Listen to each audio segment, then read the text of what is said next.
Hey everybody, this is D Hunter, bringing another action figure review. Today, we're going to look at the Neca Alien Romulus Scorched Xenomorph. I believe this is the Scorched big chap that survived the first film and died off screen during Alien Romulus.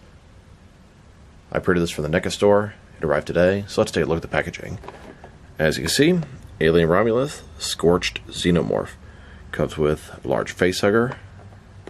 Can't really see anything else back there. Looks like maybe some alternate hands. Alien Romulus, one side of the package. Here he is posed up. The other side, looking excellent. On the back, here he is. Different display options. And at the bottom, there is the barcode, if that helps. So with no further ado, let's open him up. And I did get two of these Scorched Xenomorphs, because you can never have too many aliens in your overall hive. Alright, now that we have this figure out of the package, here he is with all the accessories laid out. He comes with quite a bit of stuff, more than a usual alien comes with, but he also costs more. He has a display stand, 10 alternate hands, totaling 12 interchangeable hands, an alternate dome, one battle damaged, one not, a face hugger, and a chest burster. Before tailoring all that, let's talk about and check out the figure. And before I go any further, I will be talking full spoilers of the film, just be forewarned. Now, when I first pre-ordered this guy, I was under the impression this was the big chap from the first Alien film. Now, I know the big chap was in Alien Romulus.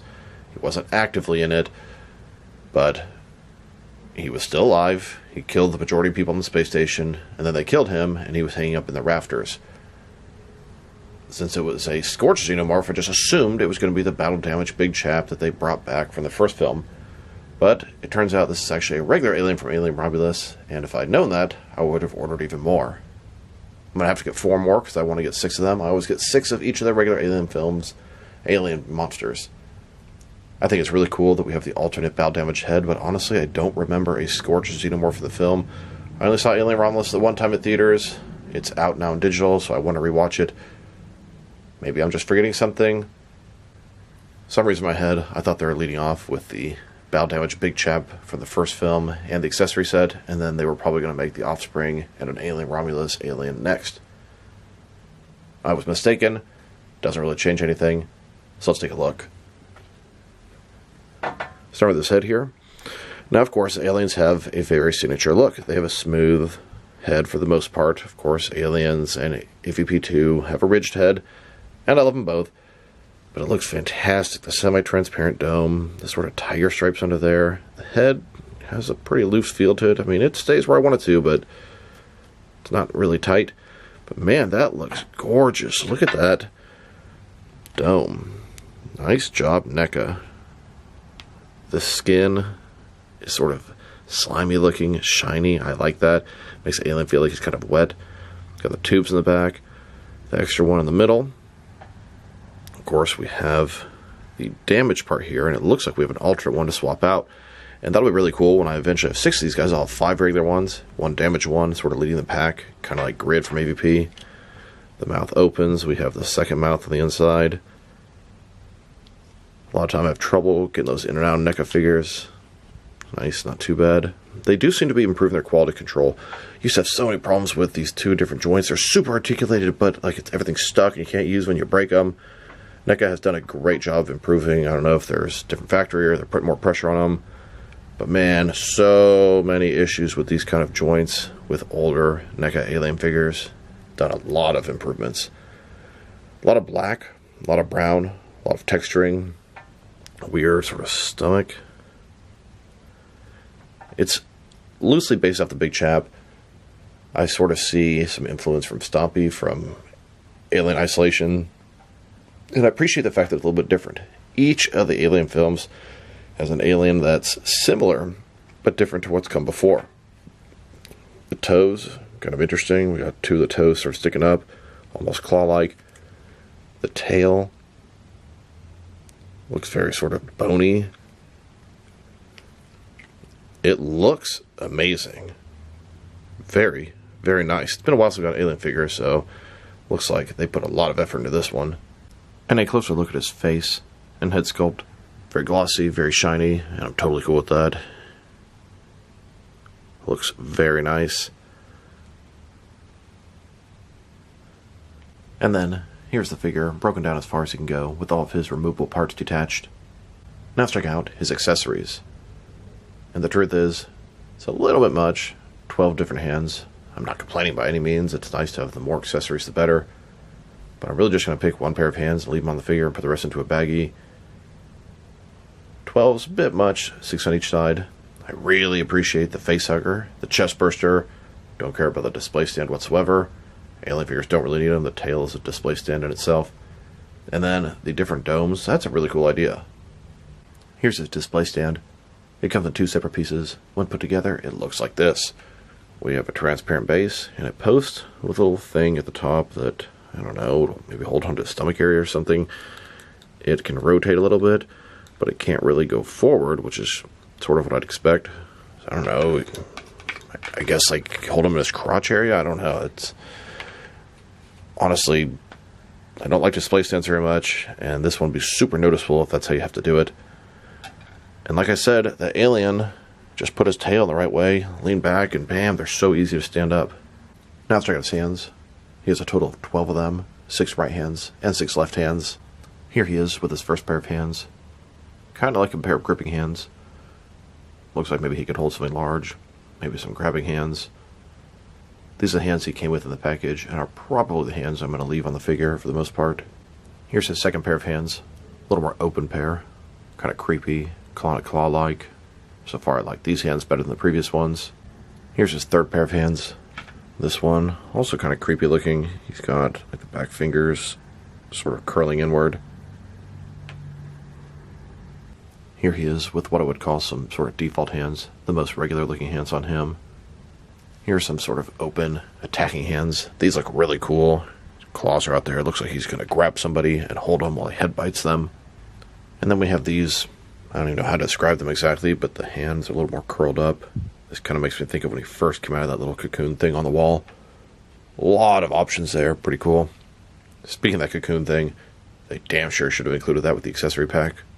Now let's look at his domes. He has 2 of them. One scorched, battle damaged, and one clean. I think it's a really cool idea to give you 2 different options so you can display the figure differently. Not mentioned, not remembering a scorched xenomorph of the film. My best guess is going to be when the guy had the cattle prod and he's shoving it into that little cocoon thing. Maybe that xenomorph came out a little bit scorched. If he did, I didn't notice. I do not recall that. I can't think of any other time it would have happened. But it's a really cool idea. And I kind of like the idea that I'll be able to have one unique one. Kind of reminds you of Grid from AVP. Here's a look at his first dome. This one has the scorched, bow damage. And here's the second dome. This is the smooth, regular dome. The majority of my hive is going to look like this. And in case you're wondering, here he is without the dome at all. That looks cool. That looks creepy. Very Geiger-esque. And so I guess this is the best time to bring up the fact that, as you remember from the beginning, I did get 2 of these Alien Romulus figures, and I'll be able to display one with the damage, and he'll be scorched, and another one with the clean dome. Can't wait to get some more with clean domes to build my hive. And then we have a facehugger. Now the facehuggers look a little different, mostly just the coloring. This one's really dark, a little bit of pink at the top, and the fingers almost look yellow, like a sort of tropical spider or something. The inside, very nice detailing, sculpt, paint. I like it, it's all there. We have the tail, and it does not seem to have a bendy wire in it. It seems to just be sort of the way it is. Maybe I'm wrong. No, don't think there's a bendy wire in there. Still, pretty cool. The facehugger's played a pretty big role in the film. I don't know if it does. It really sucks. It must have one in there. It's just the plastic is resisting a little bit. Pretty cool. But the fingers just make it look more like a spider than a traditional facehugger. And between these 2 aliens and the 4 accessory sets that I got, I have a total of 6 of these facehuggers. And when I get more of the Alien Romulus figures, I'll have a total of 10 of these facehuggers, and that'd be pretty cool. There were a couple different parts of the film where they had mass swarms of facehuggers, so it's cool to have a bunch of them. And this facehugger is exactly the same as one from the accessory pack.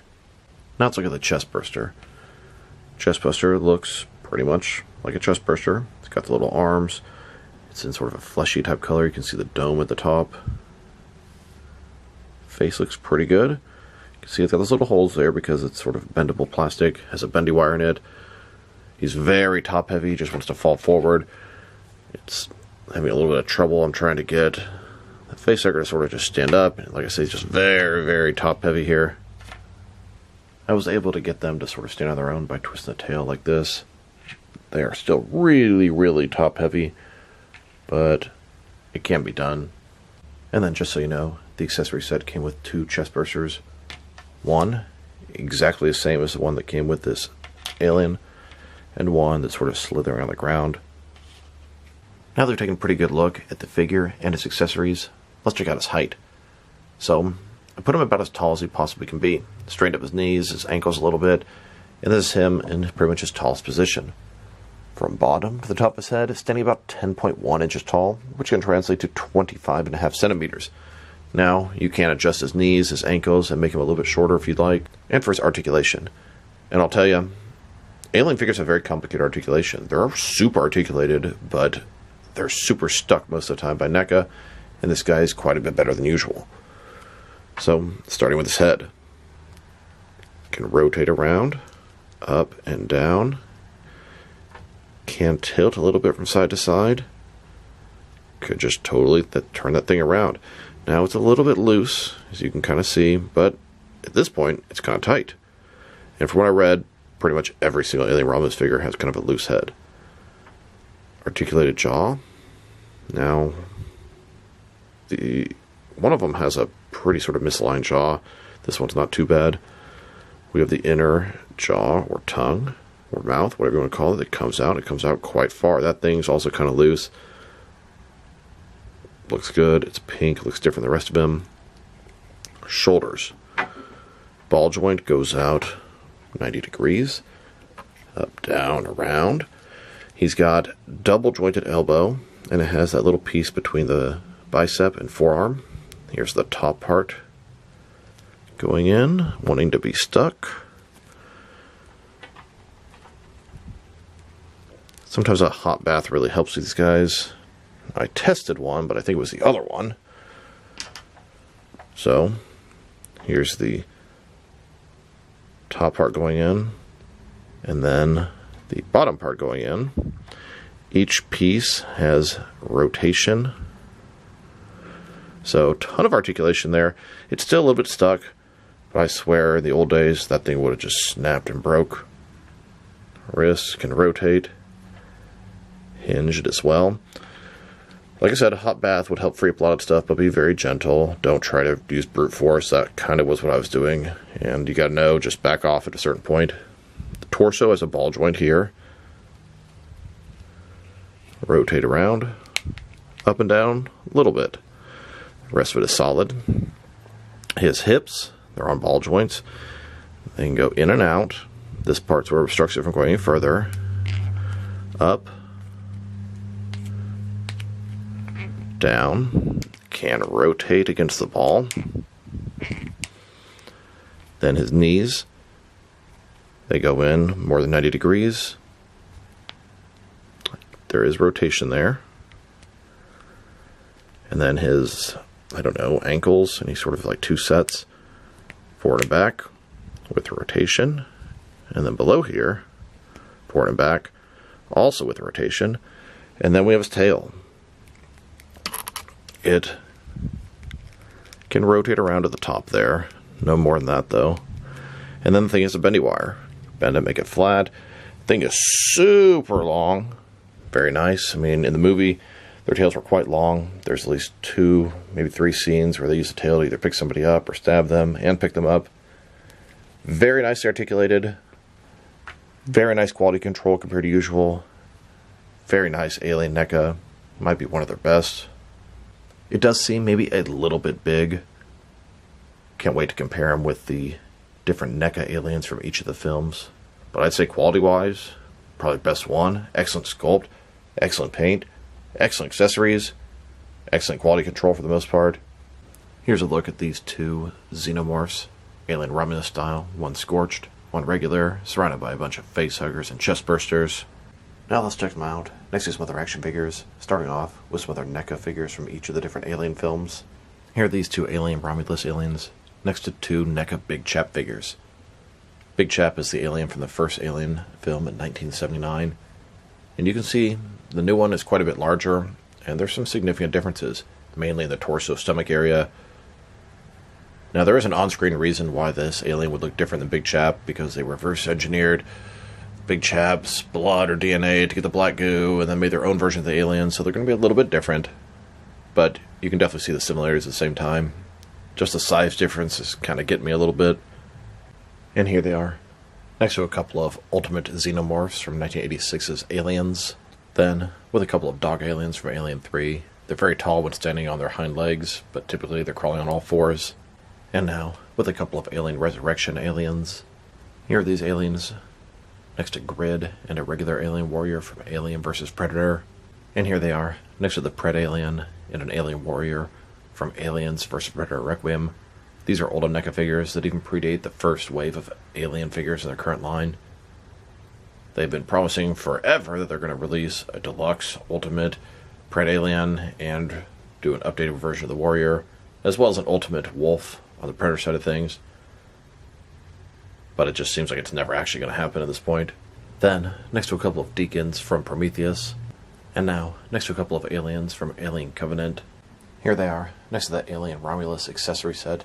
Comes with quite a bit of cool stuff, although I wish it came with the cocoon the alien went into, and then a top part to cover up the Big Chap. Now, what else could they possibly make for Alien Romulus? Well, I'd say it's almost 100% certainty they're going to give us the Offspring, which is the crazy, tall, stretched-out character from the end. Now, they could give us, honestly, another Big Chap from Alien Romulus, because it was seen hanging in the rafters dead. They could give us Andy, or the main female character from the film, although I don't think that's very likely. I'd say the Offspring is probably the only other thing we're going to get from the film. I would personally buy Rook, the Ash character's torso. There's a lot of stuff they could do, but personally I think Offspring is probably going to be it. Here they are, next to a couple of Engineers from Prometheus. Next, with a couple of Ultimate NECA Predator figures. And finally, here they are, with some NECA human figures from their various Alien and Predator lines. So this is a fantastic Alien release by NECA. It looks amazing. The dome is beautiful. The paint job, I love how it's sort of shiny and it looks wet. My only complaint would be I feel like maybe they're just a little bit too tall. And maybe the aliens are taller in Alien Romulus compared to the humans in other films. I'm not personally aware of that. But I feel like when looking at the other Alien films, aliens next to these guys, it just seems a little bit larger of a scale. Like I said, maybe they're just bigger in the film, and if that's the case, cool, no problem. But beyond that, everything is awesome. They are decked out with accessories. A typical NECA Ultimate figure is like $36.99. These guys are $40. $4 for all those accessories actually seems quite fair. Sculpt and paint job are absolutely excellent. Very little quality control issues. The joints are pretty functioning.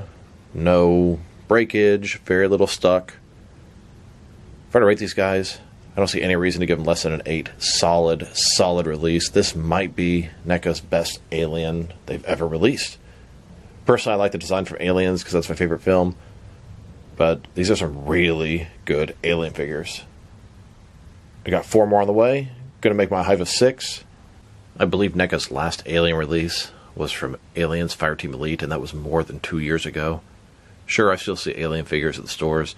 They're still making money off the old ones, still making more of them and shipping them out. But why are they not giving us the Ultimate Pred Alien or the Warrior from Aliens vs. Predator Requiem? Why are they waiting so long between releases? I mean, I saw an interview where they said they're still making Alien figures, but they're going to concentrate on movies and shows, so you know they're going to make stuff for the upcoming Noah Hadley Alien show. So this is D Hunter. Thank you guys for watching this video. If you liked the video, press like below. If you have anything you want to say to the video, add to the comment section. If you want to see additional action figure reviews from me, press subscribe. I do appreciate when you do that. Once again, this is D Hunter. Thank you for watching this video, and I'll talk to you guys real soon.